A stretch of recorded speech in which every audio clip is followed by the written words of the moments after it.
घरात बसणाऱ्यांनी मैदानामध्ये उतरण्याची भाषा करू नये, आव्हान देण्यासाठी मनगटात जोर लागतो. मुख्यमंत्री शिंदेंचा उद्धव ठाकरे यांच्यावर पलटवार. ठाकरे गट आगामी विधानसभा निवडणूक मशाल चिन्हावर लढणार. मशालीशी साधर्म्य असलेलं चिन्ह मतपत्रिकेमध्ये ठेवू नये, ठाकरे गटाची निवडणूक आयोगाकडे पत्राद्वारे विनंती. विधानसभेच्या तोंडावर शेतकऱ्यांच्या कर्जमाफीची घोषणा होण्याची शक्यता. राज्य सरकारच्या वित्त विभागाकडून हालचाली सुरू, सूत्रांची माहिती. राज ठाकरेंवर सदोष मनुष्यवधाचा गुन्हा दाखल करा, अजित पवार गटाची पोलिसांकडे मागणी. राज ठाकरे स्वतःच्याच कार्यकर्त्याच्या मृत्यूला जबाबदार असल्याचा उमेश पाटलांचा आरोप. कर्णबाळा दुनबळेला पोलिसांचं संरक्षण आहे का? एकतर माझा जीव जाईल किंवा त्याचा. मिटकरींचा मुलीसह पोलीस अधीक्षक कार्यालयाच्या बाहेर ठिय्या, दुनबळेंच्या अटकेची मागणी. अजित पवारांचा पक्ष संपवण्याची मिटकरींनी सुपारी घेतली आहे का? अजितदादांनी मिटकरींना त्यांची जागा दाखवावी, मनसेच्या कर्णबाळा दुनबळे यांची टीका. विधानसभा निवडणुकीसाठी शिंदे गटाचं मिशन ताई माई अक्का, महिला मतदारांना आकर्षित करण्यासाठी खास रणनीती. राज्यभरामध्ये मेळावे घेत लाडकी बहीण योजनेचा प्रसार करणार. तर शिंदे गटाच्या मिशन ताई माई अक्कावर टीका करताना राऊतांची जीभ घसरली. राऊतांची शिंदे गटावर वादग्रस्त टीका.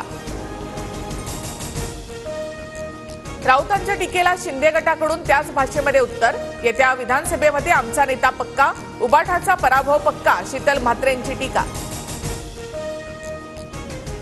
सुजय विखेंची संगमनेर किंवा राहुरीमधून निवडणूक लढण्याची तयारी. पक्षाकडे व्यक्त केली इच्छा. थोरात विरुद्ध विखे लढतीची चर्चा सुरू. नाव बदलून मुंबई ते दिल्ली विमान प्रवास केल्याच्या बातम्या प्रसारित. नाव बदलून प्रवास करणं हा फौजदारी गुन्हा.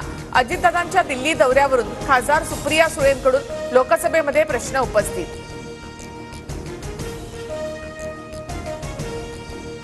ठाकरे गट नाशिकमधील विधानसभेच्या 2 जागा लढणार. सुधाकर बडगुजर पश्चिम मतदारसंघ तर वसंत गीते मध्य मतदारसंघातून निवडणुकीच्या मैदानात.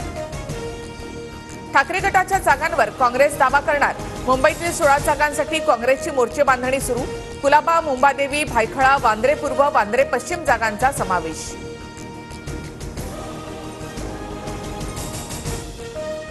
अनुसूचित जाती आणि जमातीतील उपवर्गीकरणास सर्वोच्च न्यायालयाची मान्यता. राज्य सरकारला वर्गीकरणाचा अधिकार.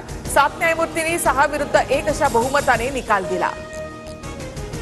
मुंबई नाशिक महामार्गावरील वाहतूक 10 दिवसांमध्ये सुरळीत न झाल्यास जबाबदार अधिकाऱ्याला निलंबित करा. उपमुख्यमंत्री अजित पवारांचे निर्देश. अतिक्रमण काढण्याच्या सूचना. मुंबईतला सायन उड्डाणपूल आजपासून वाहतुकीसाठी पूर्णतः बंद. 2026 मध्ये पूल वाहतुकीसाठी खुला केला जाणार. मुंबईतील वाहतूक कोंडी अधिक बिकट होण्याची शक्यता. राज्यामध्ये 4 दिवस मुसळधार पावसाचा इशारा. कोकणासह पुणे, मुंबई, ठाणे, कोल्हापूर, सांगलीमध्ये अलर्ट जारी. रत्नागिरी जिल्ह्यासाठी 2 ऑगस्ट पर्यंत येलो अलर्ट. वायनाडमधील भूस्खलन दुर्घटनेमधील मृतांचा आकडा 258 वर. 240 जण अद्याप बेपत्ता. बचाव कार्य सुरूच. आतापर्यंत 3000 जणांची सुटका. हिमाचलच्या मंडीमध्ये ढगफुटी दुर्घटनेमध्ये एकाचा मृत्यू. 10 जण बेपत्ता झाल्याची माहिती. तर कुलू जिल्ह्यामध्ये भाजी मंडईची इमारत कोसळल्याचा धक्कादायक व्हिडिओ समोर. गणेशोत्सवासाठी एसटी महामंडळ सज्ज. 2 ते 17 सप्टेंबरच्या दरम्यान कोकणामध्ये एसटीच्या 4300 बस धावणार. मुंबई, ठाणे, पालघरमधून एसटीच्या जादा बस सोडल्या जाणार. मराठमोळ्या स्वप्नील कुसाळेची पॅरिस ऑलिम्पिकमध्ये चमकदार कामगिरी. 50 मीटर रायफल 3 पोझिशनच्या अंतिम सामन्यात भारताला कांस्य पदक.